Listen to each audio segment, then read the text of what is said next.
Primer libro de Reyes, capítulo 17. Yo creo que todos nosotros, cuando hemos leído este capítulo, una de las primeras cosas que nos asombró y que nos gustaría, y dijimos en algún momento, a mí me gustaría decir lo que dijo este hombre, y me gustaría vivir lo que él vivió. Y en realidad, cuando ya profundizas, en realidad uno dice, quizás me gustaría vivir lo que él vivió. Porque a veces nosotros queremos la gloria de los hombres de Dios y de las mujeres de Dios, pero no queremos su historia. Y una cosa es la gloria y la otra es la historia. Entonces aquí, en el caso de nuestro héroe llamado Elías, que finalmente no conoció muerte, se lo llevó el Señor, ¿cierto? Dice el relato del primer libro de Reyes 17. Entonces Elías Tisbita, que era de los moradores de Galaad, dijo al rey Acab: vive Jehová, Dios de Israel, en cuya presencia estoy, que no habrá lluvia ni rocío en estos años, sino por mi palabra. Y vino a él palabra de Jehová, diciendo, esta es la segunda vez que Dios le habla a Elías. La primera es cuando Elías ya va donde este rey con una palabra en su corazón.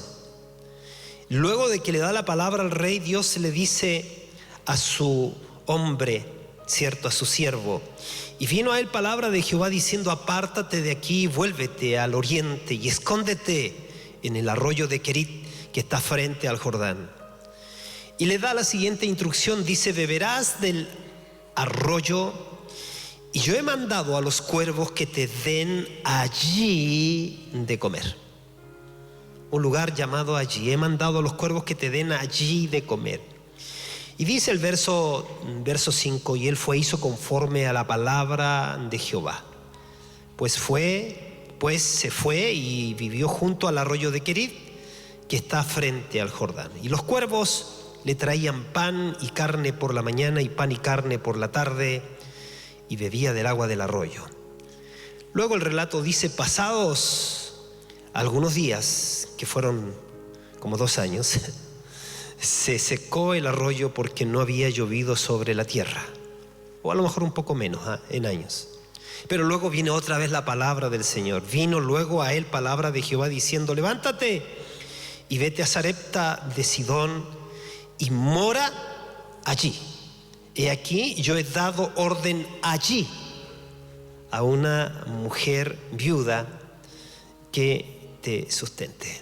Padre, gracias por la unción, que es en lo que nosotros siempre dependemos para hacer tu obra y para vivir la vida que agrada a tu corazón.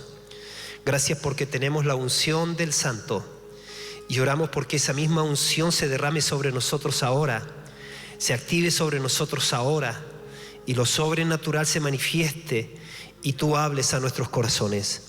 En el nombre glorioso de Jesús. Amén y amén.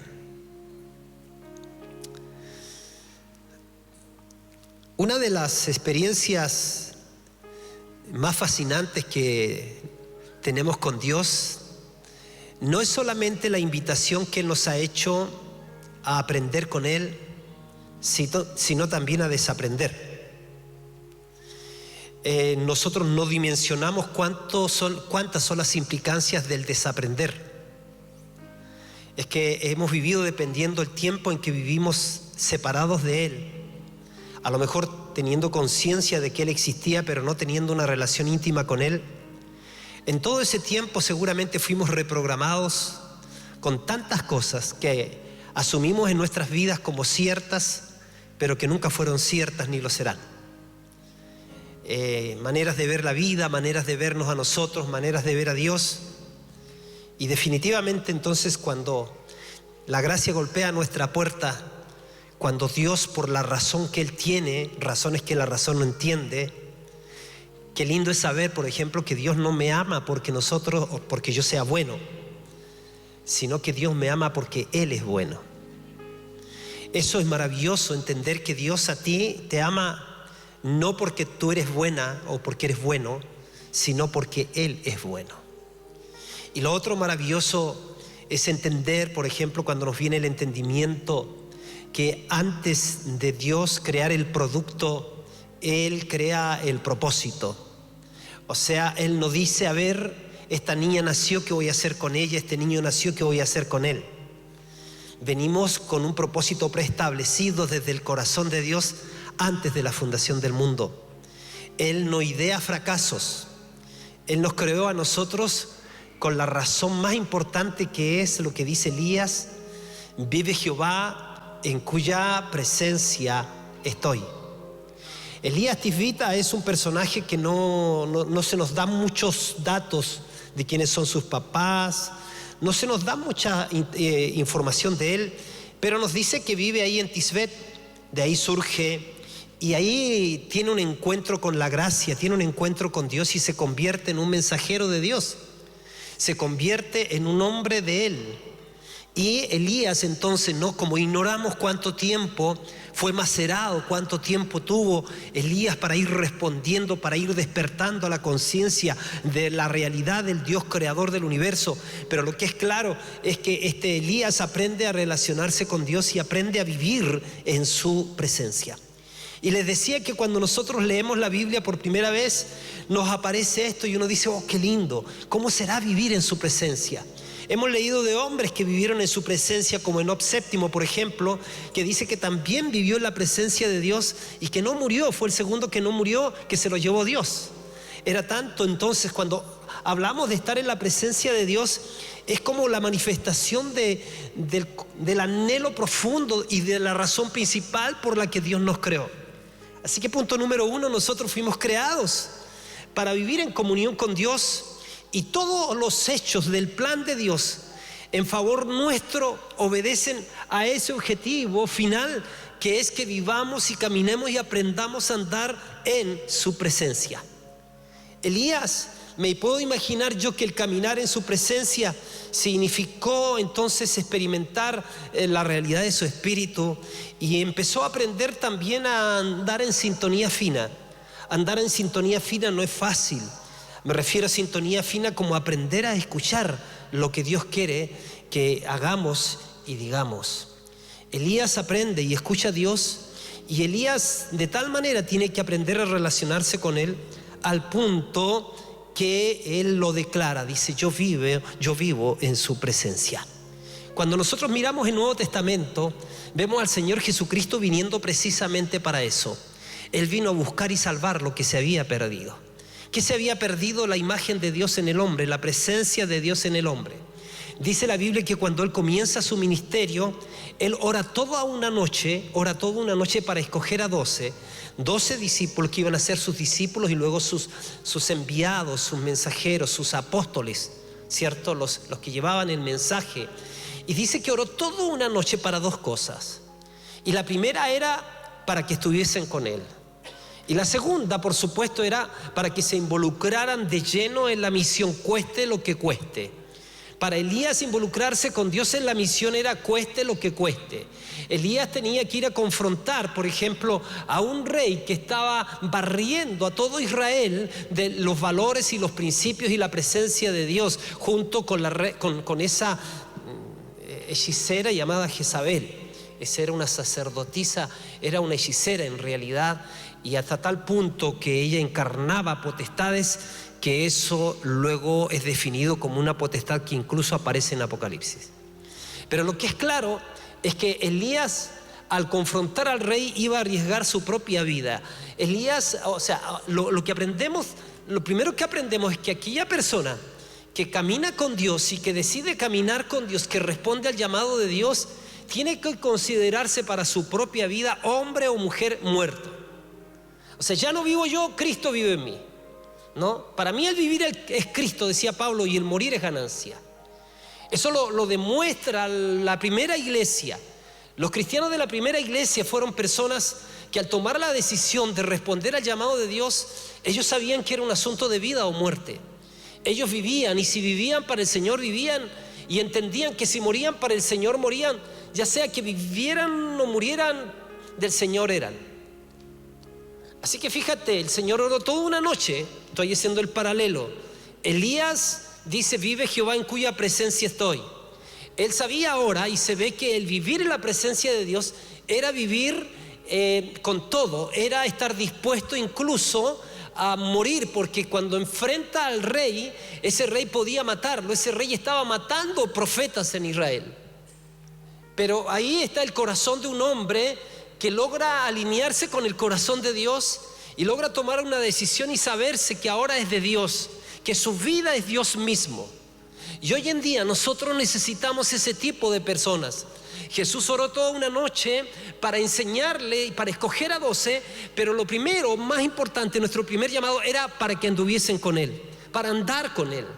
Entonces nuestro primer llamado, más que hacer cosas para Él, nuestro primer llamado es a estar en Él, aprender a estar en Él. Hay gente que hace la diferencia entre el rostro de Dios y las manos de Dios. Entonces dice, ¿cuántos hay que solamente buscan las manos de Dios? Buscan la bendición de Dios. Yo quiero que Dios me bendiga, ¿no?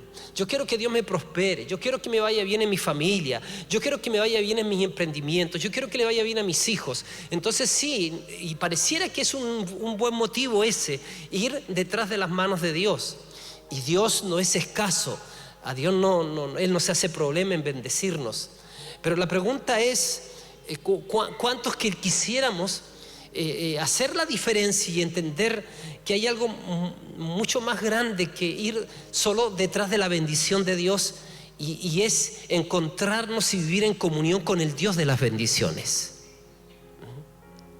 Y sabes, si hay algo que te va a ser tan importante haberlo definido cuando llegue el momento de tu partida. Tarde o temprano te ves en la posibilidad de que a lo mejor hoy día me voy a graduar, a lo mejor mañana me voy a partir.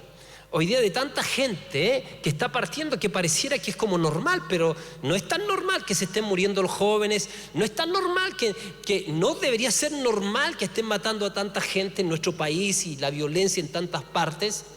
Pero definitivamente lo que te va a tener peso en tu vida va a ser si acaso lograste ir un poco más allá de que simplemente Dios te bendijo.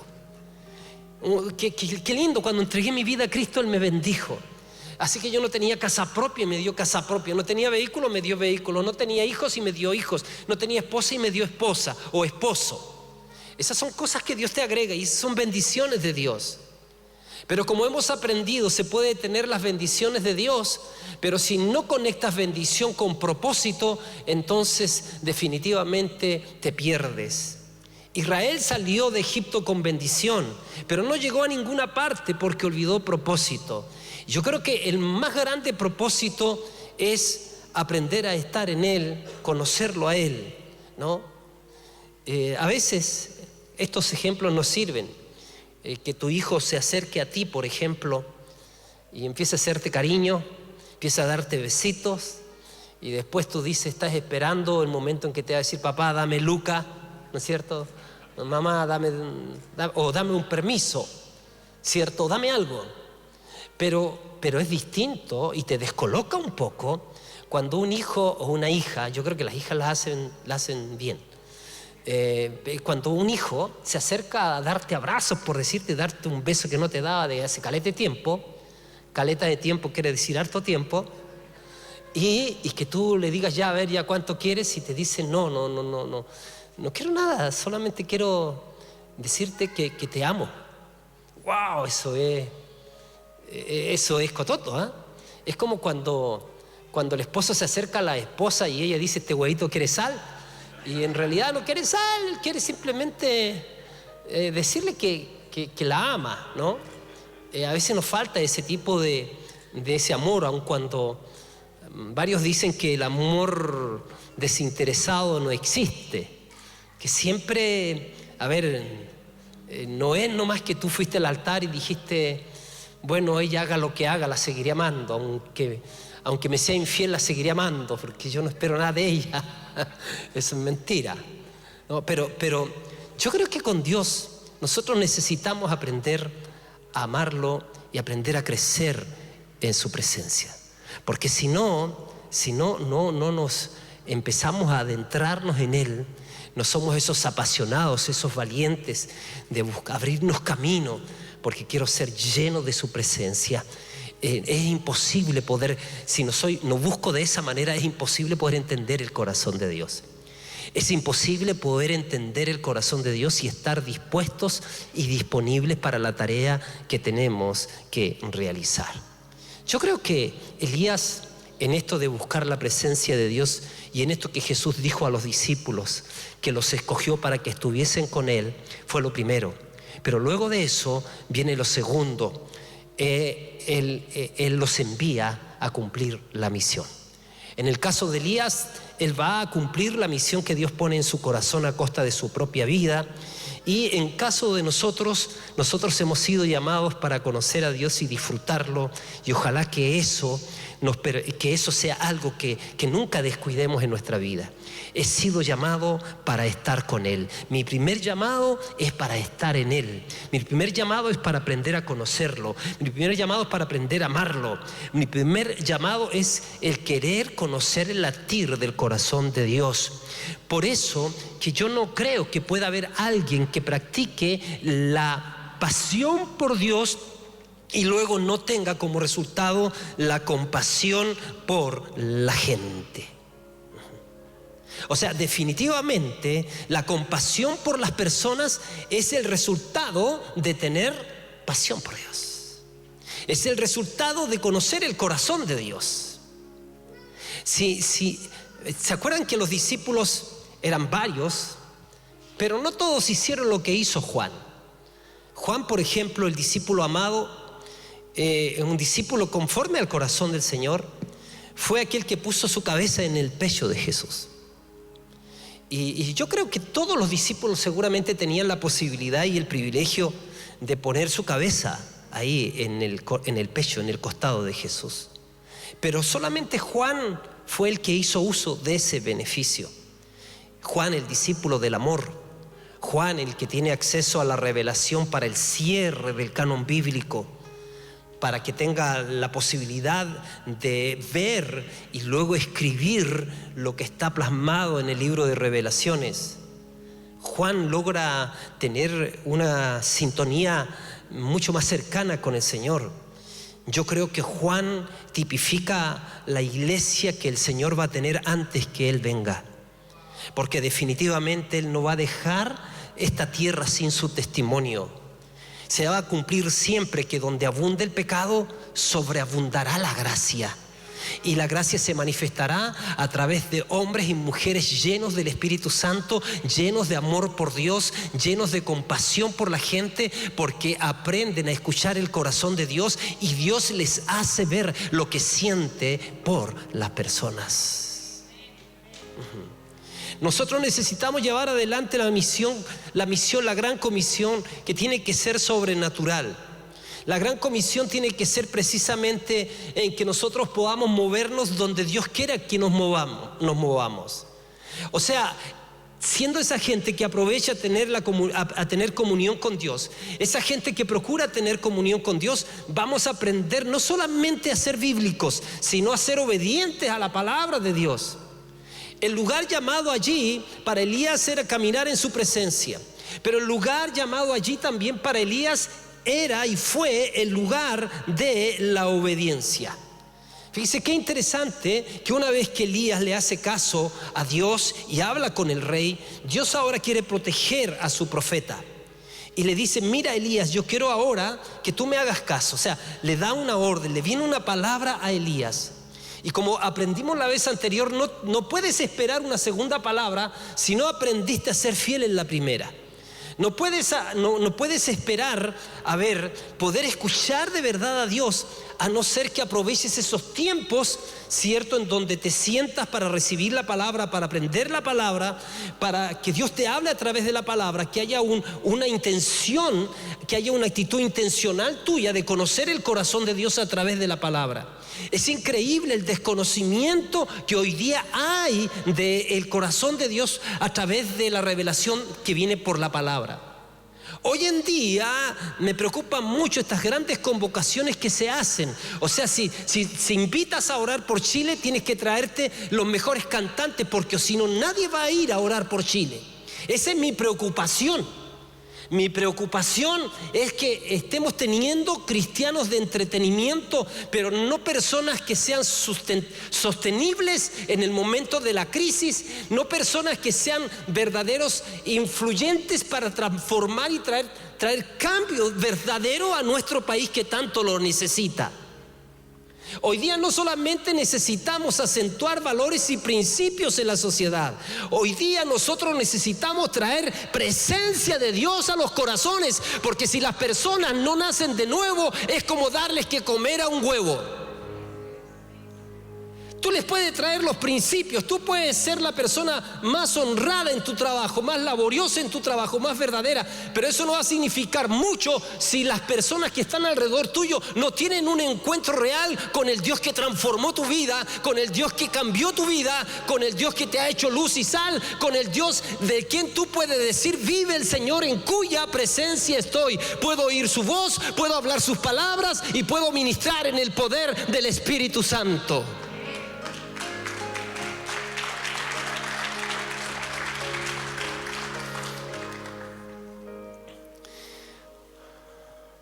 El Señor le da una palabra al profeta Elías, y es interesante, porque Elías no solamente vería el respaldo sobrenatural de Dios. Cuando Elías habla con el rey, fíjate que de inmediato empieza a cambiar todo y empieza a ponerse en funcionamiento la naturaleza.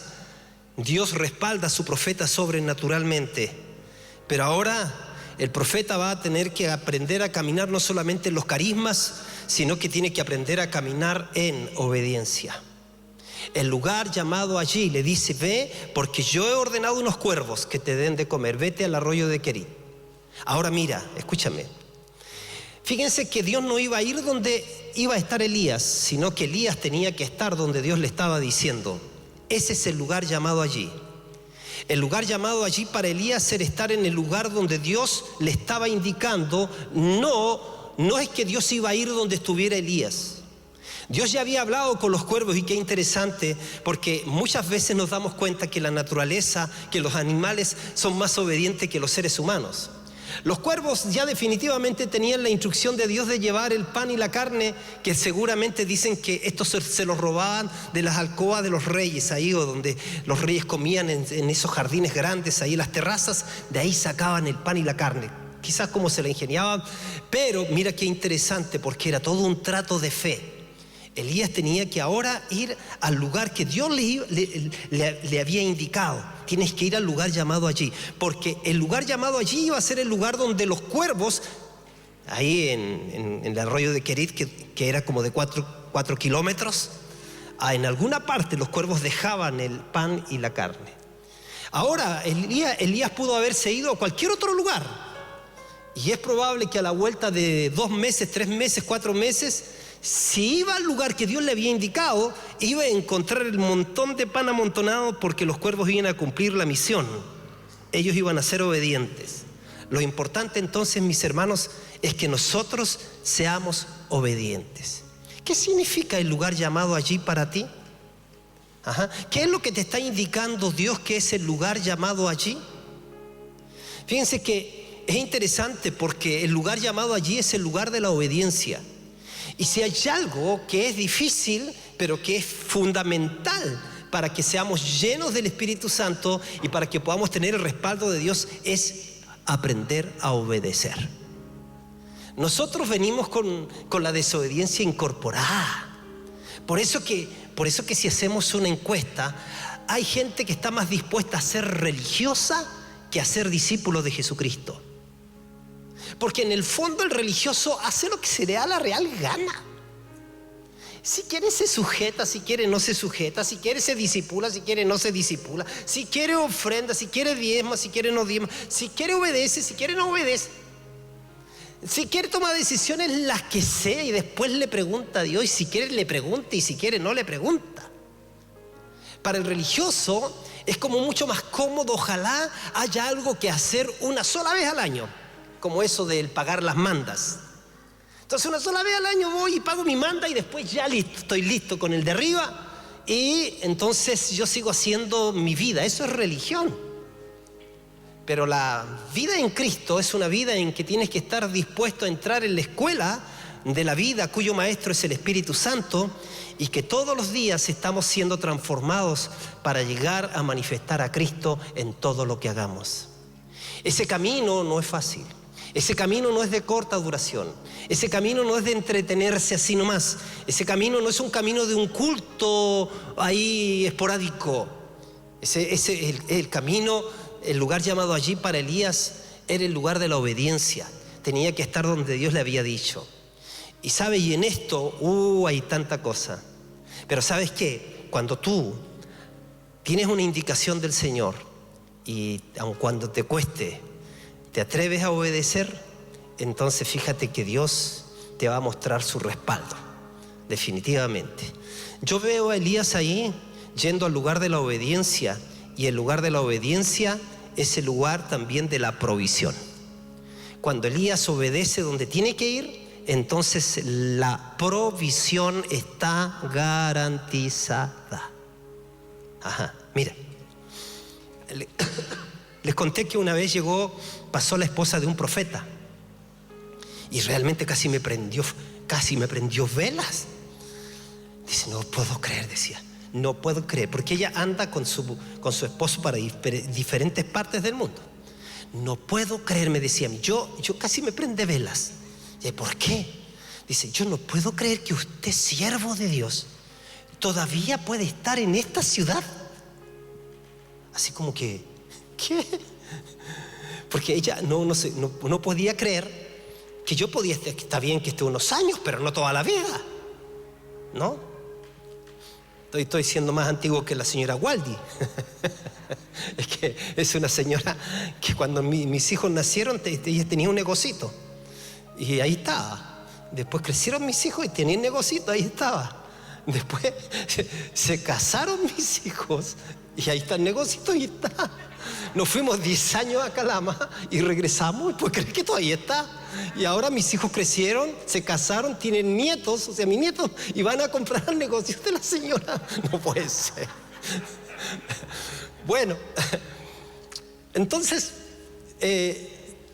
y sabes que yo pensaba que uno va a tener, uno va a tener éxito o va a recibir la provisión en el lugar donde Dios te ha dicho. La provisión también obedece al lugar geográfico donde Dios te plantó.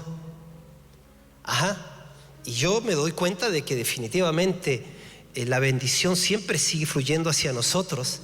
Parece que ni la harina ni el aceite nunca se agotan, porque Dios dice, si tú vas a estar en el lugar allí, en el lugar llamado allí, quiero que tú sepas que siempre el milagro va a aparecer para ustedes. Nosotros hemos sido plantados en esta ciudad, estamos soñando que esta ciudad va a ser irrumpida, voy a usar ese término, por el poder de Dios. Nosotros estamos creyendo que miles de personas van a venir a los pies de Jesucristo. Nosotros estamos creyendo del derramar del Espíritu Santo en esta ciudad del aceite de la unción, y estamos plantados y floreciendo aquí donde Dios nos plantó. Estamos viendo la prosperidad. ¿Y qué es prosperidad? No tienes que tenerle miedo a esa palabra. Ustedes son de la prosperidad. Yo digo, ¿y qué están esperando, que seamos pobres? Prosperidad, para que no le tengas miedo a la palabra, es tener lo suficiente para cumplir la misión que Dios te ha encomendado cumplir. Cuidado, porque a veces Dios, ya vas al lugar llamado allí, ¿cierto? Y el Señor empieza a bendecirte. El Señor dice, yo quiero que Él va a venir con ideas creativas, y seguramente ya está viniendo para ti, trayéndote ideas creativas para emprender, para golpear tales puertas, para que se van a abrir ciertas puertas y otras se van a cerrar, como sea. Y fíjate, pero nunca te tienes que olvidar que es el Señor quien te da el poder para hacer las riquezas. Y que prosperidad es que Él te va a dar lo suficiente para que tú puedas cumplir la misión que Dios te ha encomendado. No hagas ni tal de convertir la prosperidad que Dios te da, que tiene como propósito, cierto, valga la redundancia, que cumplas propósitos de Dios. No hagas ni tal con olvidarte de Dios y hacer de tu prosperidad un becerro de oro. Israel salió con plata y oro de Egipto. Dios los prosperó, pero terminaron haciendo un becerro de oro porque olvidaron propósito, olvidaron que habían sido llamados con una misión de bendecir el lugar donde llegaban, y por supuesto iban a ser después una nación tipo para todas las naciones de la tierra, y eso lo olvidaron, la primera generación. Provisión, sustento para la visión. El lugar llamado allí sería el lugar de la provisión, sustento para la visión. Prosperidad es tener lo suficiente para cumplir con la misión que Dios te ha encomendado. Y fíjense que de esto tenemos algunas cosas que decir. Dios, ¿cómo es que nosotros en estos años que estamos en esta ciudad, Dios nos sigue incrementando en la medida que nosotros vamos mostrándole a Dios lo que muchas veces Él nos muestra, o muchas veces nosotros pedimos porque creemos que necesitamos para tales cosas? El Señor nos bendice y nos sorprende. Nos sorprende de donde menos nos imaginamos. Y nosotros aprendimos en todo este aprendizaje que hemos tenido en la vida con Dios aquí en esta ciudad. Dios nos enseñó en el pasado, y quiero repasarles 3 puntos que son los puntos finales que quiero dejarles en su corazón. Primero, Dios nos empezó a enseñar que Él era el Dios que le sobraba a todos aquellos que le faltan. A Dios le sobra lo que a nosotros nos falta. Y no es suficiente saber que a Dios le sobra lo que a nosotros nos falta, sino que tuvimos que aprender, tener una nueva comprensión del carácter de Dios. Dios no es mezquino, Dios quiere bendecirnos. A Dios no le causa problema el bendecirte en la medida que tú le vas pidiendo y estás en el lugar llamado allí que Él te ha mostrado. A Dios, nosotros tuvimos que aprender que a Dios le sobra lo que a nosotros nos falta. Si quieres mirar literalmente Apocalipsis, te recomiendo que no lo hagas, pero la Biblia habla de calles de oro y mar de cristal. O sea, si ser rico, si tener mucho fuera pecado, entonces el primer pecador sería Dios. Dios es el creador de todo el universo. Él tiene el poder y quiere bendecirte, quiere bendecir nuestras vidas. Y mientras nosotros más conocemos a Dios, entonces más vamos a estar en condiciones de recibir sus bendiciones. Hay promesas de Dios para nosotros. Por ejemplo, dice la Biblia: Dios nos suplirá todo lo que nos falta conforme a sus riquezas en gloria en Cristo Jesús. Mira, Él suplirá todo lo que te falta. Yo antes lo miré solamente en la parte económica y lo hemos visto, que Él va a suplir todo lo que nos falta. Pero ¿sabes qué? El otro día pensando dije, ¿y si yo tengo que hacer una prueba, Dios me suplirá inteligencia? Claro que me va a suplir inteligencia. ¿Y si yo tengo que resolver algún caso, Dios me va a dar entendimiento para eso? Claro que sí. Y si yo necesito a lo mejor gente que me ayude a mejorar este edificio y que tenga las ideas y la capacitación, ¿van a venir esas personas? Van a venir, porque Dios suplirá todo lo que nos falta conforme a sus riquezas en gloria en Cristo Jesús. Tú estás pensando, Dios está poniendo en tu vida alguna idea de emprendimiento, alguna idea de incrementar tus recursos, y en este momento aparentemente no tienes nada. Tienes que seguir confiando y creyendo que Él es fiel a sus promesas. Mi Dios pues suplirá todo lo que os falta conforme a sus riquezas en gloria en Cristo Jesús. Sigue creyendo, sigue declarándolo, porque Dios, el que nos ha llamado, es fiel. Dios es dueño de todo. Él es el Shaddai, que quiere decir el Dios del pecho materno, el Dios todopoderoso. El Shaddai, el Dios de la abundancia. Él es el Shaddai, el Dios del pecho materno, que quiere decir que ahí te brinda todo lo de Él, como la madre le brinda todo lo que necesita a sus pequeños. Fíjense, pensemos un poco en la suficiencia de Dios. Dios todo lo ha hecho así, de una manera que tiene un tremendo potencial. Por ejemplo, en cada semilla que hay un bosque. Mire el potencial con el que crea las cosas. En cada pez un cardumen, en cada pájaro una bandada, en cada vaca una manada, en cada niña una mujer, en cada niño un hombre, y en cada hombre una mujer, una nación. ¡Wow! Dios es todo suficiente. Y aprendimos 3 principios nosotros que han hecho de nosotros una iglesia que va siendo prosperada continuamente. El primer principio que aprendimos y acuñamos, y si tú llegaste después que aprendimos estos principios, así que muy atenta porque te los voy a repasarlos rápidamente. 3 principios de bendición. El primer principio que ha hecho que nosotros podamos ir avanzando en lo que tenemos, y que hay gente que nos mira y dice, ¿cómo hacen? Fíjense cómo hacen. Porque ustedes saben, mis queridos, nunca vas a escuchar desde acá una subasta. A ver, trae 100 y te van a dar 10.000. Nunca eso. ¿Pero qué enseñamos? Enseñamos diezmos, enseñamos ofrendas y enseñamos primicias, da lo mejor. Ahora, así ha sido.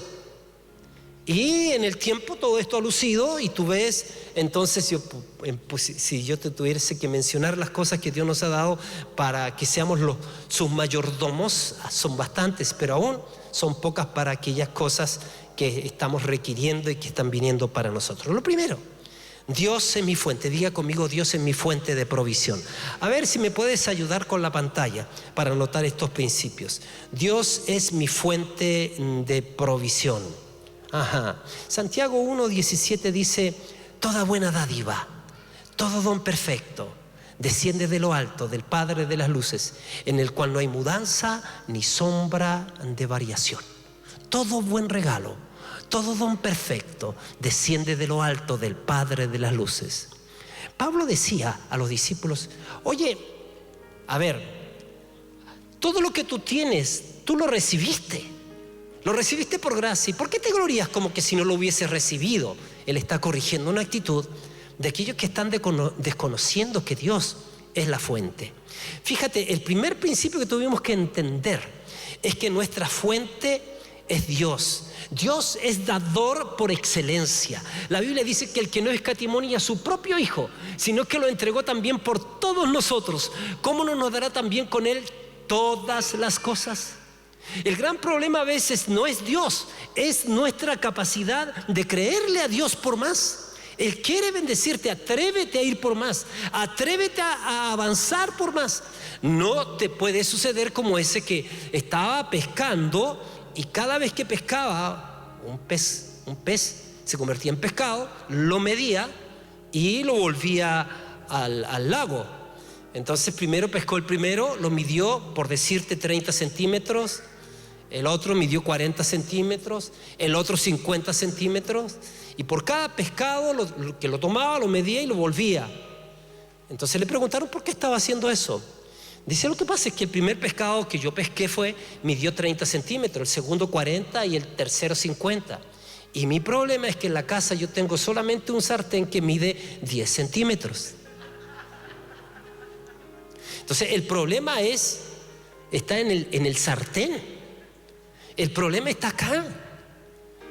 A ver, ¿cuántas veces así, oiga, véndame frutita picadita?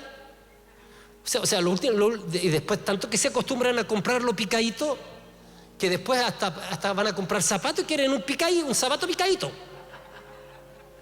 Y como que no, las cosas buenas y las cosas bonitas son para los malos. Los malos, eso sí, eso, porque después se van a ir al infierno, son malos, por eso que ahora pásenla bien. Y después entonces la van a pasar mal. Y nosotros los buenos la pasamos mal para que después la pasemos bien. Y eso no es bíblico. Dios se agrada en bendecir a sus hijos. Él se alegra en la prosperidad de sus siervos. Él es nuestra fuente. Tú tienes que saber que tu jefe no es tu fuente, es un medio. Tu trabajo no es tu fuente, es un medio. Todas las personas que se acercan para hacer algo por ti no son tu fuente, son medios. A esas personas tienes que agradecerle. Los que te promueven, los que te califican, los que te suben el sueldo, son medios. Tu fuente es Dios. Y si alguien te cierra la puerta y caminas con Dios, el Dios que te bendice es capaz de abrirte otra mucho más grande en el lugar donde Dios te lleve, porque Dios es tu fuente. Bendito sea su nombre. El ser humano no es tu fuente de provisión, solo un medio que Dios usa. Pero lo segundo que tienes que aprender, que para cosechar tienes que sembrar. Eso, a ver, yo le doy a Dios primero. Cada vez que yo quiero cosechar, tengo que sembrar. Por eso que cada vez que tú le pides un milagro a Dios, Dios te va a pedir una semilla. Esto es importante, ¿no? Y fíjate que eso es una máxima en mi vida. Yo procuro ser un continuo sembrador. Y he aprendido lo siguiente, que cuando yo doy mi diezmo, manifiesto obediencia para estar en el lugar llamado allí. Pero cuando yo doy ofrendas, ahí yo manifiesto generosidad. Cuando tú diezmas, estás en el primer peldaño de la obediencia, el lugar llamado allí. Ahora, ¿va a venir provisión por eso? Por supuesto. Va a venir bendición, hay promesas con respecto al tema del diezmo. O sea, el 10% de tus ingresos, tú se lo devuelves, de todos tus ingresos, el 10% se lo devuelves a Dios. Ahora, tú manifiestas con eso obediencia y hay promesas en Malaquías. Traed los diezmos al alfolí, hay alimento en mi casa, probadme en esto, dice el Señor. Si no, abriré las ventanas del cielo y derramaré bendiciones sobre ustedes hasta que sobreabunde. Pero ¿sabes qué? Donde yo manifiesto generosidad es cuando ofrendo. Ajá. Ahora, yo aprendí que la medida de mi siembra va a determinar la medida de mi cosecha. Ajá. A ver, en este tiempo es cuando más he dado. Si usted cree que yo soy uno que diezma, pero yo creo que yo he dado no solamente el 10% de mis ingresos, como el 40% de mis ingresos. ¿Y por qué? Porque yo tengo un pacto con Dios, tengo un compromiso con Dios. Así, como es la cabeza, así será el resto. Yo tengo que ir marcando tendencias. En el mundo espiritual Dios lo sabe muy bien. En el mundo espiritual no hay ilegalidades. En el mundo espiritual no puedo hacer trampas. Puede hacer trampa entre los hombres, pero en el mundo espiritual no puedes hacer trampas. Así que el que siembra abundantemente, abundantemente cosechará. El que siembra escasamente, escasamente también cosechará. Yo he tenido que aprender a dar de a poco, pero después de ir cambiando mi medida. Porque si cambio mi medida, voy a cambiar mi cosecha. Y ahora, ¿por qué quiero más cosecha? Porque nos espera un centro familiar de adoración, de oración, de recreación, tanta cosa. Seguramente nos espera un nuevo edificio, nos espera enviar misioneros a distintas partes, a lo mejor nos espera un colegio, ¿por qué no decir una universidad si el Señor tarda en venir? Por lo tanto, nunca hay que cortar el ciclo. Y sabes que en esto del sembrar es muy importante. La ley de la siembra y la cosecha es algo establecido por Dios. Génesis 6:22 dice: mientras la tierra exista, habrá siembra y cosecha, frío y calor, verano, invierno, día y noche. Habrá siembra y cosecha.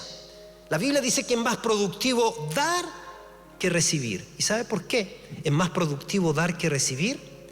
Porque tan solamente lo que tú das, Dios lo multiplica. Dios es un multiplicador por excelencia. Pero si tú das cero, cero multiplicado por cero es cero. Eso es fe. Ahí tú encuentras a Elías yendo al lugar llamado allí, encontrándose con la viuda, y le dice: dame a mí primero. En otras palabras, ponte del lado de la viuda. Le está diciendo: activa la ley de la siembra y la cosecha. A ti te queda muy poquito de harina, muy poquito de aceite. Tú piensas que te vas a morir, pero siémbrame a mí primero. Que salga de ti, siembra. Ajá. Y fíjate, durante los 2 años que estuvo Elías viviendo en la casa de la viuda, continuamente el milagro de la harina aparecía y el del aceite aparecía, y ella hacía la tortilla y se la daba al profeta. Todos los días. Ella no podía dejar de dar, porque si ella no sembraba, no cosechaba al otro día. Así que el milagro era continuo. O sea, la mujer no solamente le dio una vez al profeta, continuamente le daba, pero eso alcanzó para que viviera el profeta, para que viviera ella, para que viviera sus hijos, hasta que se terminó la sequía. Fíjese el milagro creativo mantenido por Dios cuando tú cumples el principio. ¿Sí? Necesitas cosechar algo específico, entonces empieza a pensar: ¿qué tengo para sembrar? Porque para cosechar hay que sembrar primero. Hay gente que espera cosechar y no ha sembrado. Y eso se aplica a todo, ¿ah? Ajá. Hay papás que esperan cosechar amor de sus hijos. Y la pregunta es, ¿tuviste a cambiar tu semilla? A lo mejor a tus hijos solamente le das cosas, pero no le das amor, pero no le das abrazo, pero no sales con él, pero no abres el corazón con él, pero no lo escuchas. Entonces tienes que cambiar tu semilla. A lo mejor le das cosas. Por eso que tienes un hijo indiferente, porque no estás cosechando lo que estás sembrando otra cosa. Empieza a cambiar la semilla. Dios es un Dios multiplicador. Dios es un Dios multiplicador por excelencia. ¿Por qué es más bienaventurado dar que recibir? Porque tan solo lo que tú das, Dios lo multiplica. Dios es un multiplicador. Tú das y se te dará. ¿Quién te va a dar? Mira lo que dice Lucas 6:38. Dad y se os dará medida buena, apretada, remecida y rebosando darán en vuestro regazo, porque con la medida con que mides os volverán a medir. Eso lo dice Dios. Da y se os dará. A ver si puedes encontrar el texto, por favor. Lucas 6:38. Da y se os dará. ¿Quiénes te darán? Personas que Dios va a mover. Da y se os dará medida buena, apretada, remecida y rebosando darán en vuestro regazo. Y luego dice, porque con la medida que mides os volverán a medir. La medida es muy importante. Dad y se os dará medida buena. Me hace acordar cuando acompañaba a mi abuelita a la pulpería. La pulpería es un lugar donde vendían abarrotes, no donde vendían pulpo, no, pulpería. Y ella entonces se hablaba con su casero y su casero sacaba la mejor puruña y metía seguramente en el mejor grano y le echaba medida buena, ¿no? Pero luego con la puruña apretada, y luego tomaba la bolsa y remecida. Y luego lo que hoy día casi no hacen era la yapa, el rebosando. Darán en vuestro regazo. Dios promete eso cuando tú haces funcionar tu fe en la ley de la siembra y de la cosecha. Puedes sembrar tiempo, puedes sembrar consejo, puedes sembrar oración, puedes sembrar tus capacidades. Hay tantas maneras de sembrar, pero también sembrar recursos. Finalmente, entonces primero, Dios es mi fuente. Segundo, para cosechar tengo que sembrar. Tercero, siempre, escúchame, siempre, de lo que tú siembres, siempre espera un milagro. Siempre espera un milagro. No esperes el milagro de la persona a quien tú le das. Espera un milagro de Dios, porque Dios es tu fuente. E incluso la Biblia dice que el que da al pobre, a Jehová presta. Dios no es deudor de nadie. De todo lo que siembras, ¿no? Espera un milagro, porque fe es certeza de lo que se espera. Yo te pregunto, ¿dónde está tu cosecha? ¿Dónde está tu cosecha? ¿Será que no estás esperando un milagro? ¿Será que siembras? ¿Será que das diezmos, das ofrendas como una cuota? Ya no lo veas así. Véelo como una semilla que siembras. Y espera siempre de Dios un milagro. ¿Y sabes por qué tienes que esperar? Porque Dios te lo exige. Hijo que duerme en tiempo de la cosecha es hijo que avergüenza. Lo que tú siembras, Dios te lo va a devolver multiplicado. Eso que dice la gente, no, si amor es dar sin esperar recibir nada a cambio, no es así. El Señor amó de tal manera al mundo, dio a Jesucristo, pero ¿para qué? Para tener a cambio la iglesia. Así que fe es certeza de lo que se espera, certeza de lo que se espera. Yo muchas veces digo, Señor, Dios es bueno, como hace que hasta las cosas que el otro día nos robaron un compresor, se llama, un generador. Nos robaron un generador que valía como 2 millones de pesos, o vale. Ahora vale 6, pero en esos años 2. Y fuimos ahí a la parcela con Pastor Marco y nos robaron la cuestión. Y entonces, Señor, ¿cómo van a ganar los malos? Así que salió por internet que estaba a la venta. Cuando llamamos nos pillaron al tiro. Oye, caballero, ¿usted está vendiendo un generador robado? Y nos pillaron al tiro. Así que esperamos un tiempo más y salió de nuevo a la venta. Y ahí le pedimos a un hermano que sabe cómo hacerlo. Y finalmente Dios nos permitió ir al lugar. Pastor Marco con la Debrita fueron ahí al lugar donde llegaron las personas con el generador. Y puedes creer que vino a nuestras manos el generador. Los carabineros nos ayudaron a recuperarlo y hoy día ya lo tenemos de vuelta. Así que se dio un viaje nomás por ahí y volvió. Dios es bueno, vela por nosotros y nos bendice.